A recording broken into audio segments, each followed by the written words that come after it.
how do you define gender? I define gender as the way that people choose to present themselves to the world.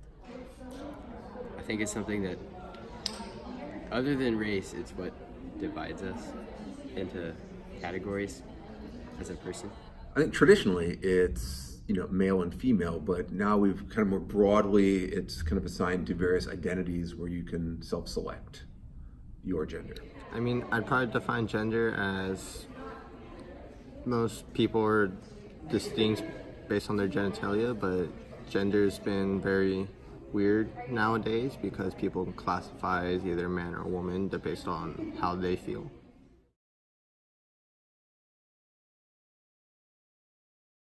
Emily, do you believe gender defines a person and why?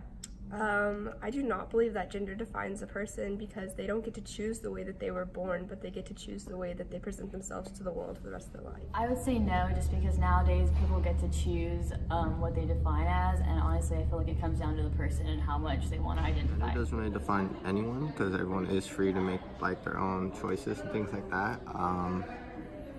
Really, gender is just something you're labeled as. It's something you're given, such as the race you are or anything like that. It's how you're born.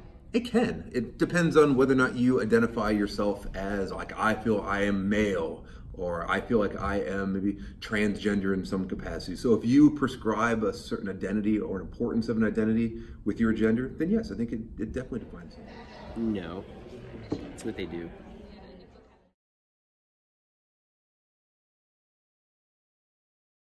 What are some characteristics of the 21st century man or woman? That's a good question. They're kind of changing. They're definitely fungible. There's a good SAT word for you. Where in the sense that they're not so defined and distinct as perhaps they once were, even as far back or as close as 10 years ago. What we traditionally believe is man being the breadwinner, women be someone who stay at home. Those lines have definitely blurred, where now we have paternity leave. For when the wife gets pregnant and has a child, men get to stay home as well. Or women who are choosing to not have children be in the workforce 100%, or go on to get a college education or advanced degree. Typically these things are prescribed to different genders, but now we're seeing them kind of cross lines a little bit. So it's definitely blurred. Men are usually the ones doing some more extreme jobs, things that women apparently don't want to take part in, but lately you have been seeing a lot of women stepping up and wanting to be more independent and really take charge in everything they're doing, and don't rely on any man. And then men are also trying to,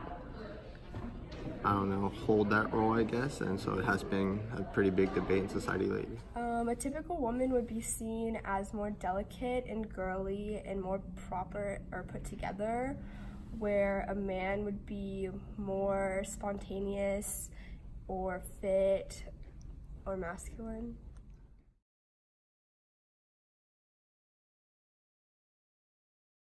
No. I think typical man is like someone who hides their feelings and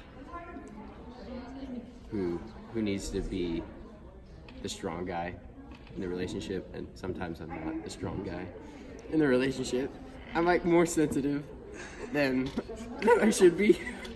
I think that if we're thinking about in terms of education, I'm more educated than most people. That being said, I don't watch a lot of football or things that we prescribe to manly behavior. I kind of don't really see myself like that. So I would say no. I have some of the stereotypes of a typical man, I guess. Sports, lifting, all the things that most men do, but in terms of how most men think, I wouldn't say so, because they're more prone to just think for themselves and not have any thoughts of the other gender or of anyone other than themselves mostly. So I wouldn't define myself as that.